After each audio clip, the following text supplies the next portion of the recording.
થોડો નરમ અને ક્રિસ્પી સંભારો. 2 બટેટા લઈ તેને પાણીમાં ઉમેરી ચોખ્ખા કરી લો. અહીં મેં મારી અનુકૂળતા પ્રમાણે બટેટા લીધા છે. તમે તમારી અનુકૂળતા પ્રમાણે બટેટાના પ્રમાણમાં વધારો ઘટાડો કરી શકો છો.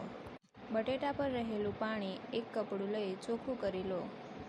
બટેટાને 2 ભાગમાં કાપી તેનું લાંબુ કતરણ કરી લો. અહીં મેં બટેટાની છાલ કાઢી નથી, પરંતુ જો તમને બટેટાની છાલ પસંદ ન હોય તો તમે બટેટાની છાલ કાઢી શકો છો. અહીં મેં સંભારા માટે બટેટાનું લાંબુ કતરણ લીધું છે, પણ જો તમને બટેટાનું લાંબુ કતરણ પસંદ ના હોય તો તમે બટેટાનું ગોળ કટિંગ પણ લઈ શકો છો.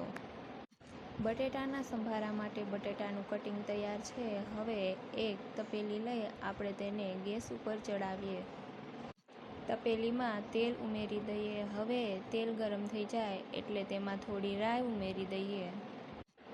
ધીરે ધીરે રાઈ ફૂટી જાય એટલે તેમાં કટિંગ કરેલા બટેટા ઉમેરી દઈએ. ત્યારબાદ તેમાં હળદર, મીઠું, હિંગ ઉમેરી દઈએ. હળદર, મીઠું, હિંગ તમે તમારા સ્વાદ અનુસાર ઉમેરી શકો છો. ચમચાની મદદથી બધું મિક્સ કરી લઈએ અને થોડીવાર સાતળવા દઈએ.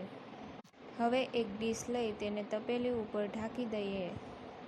ડીશ પર થોડું પાણી રાખી આપણે સંભારાને થોડીવાર ચડવા દઈએ.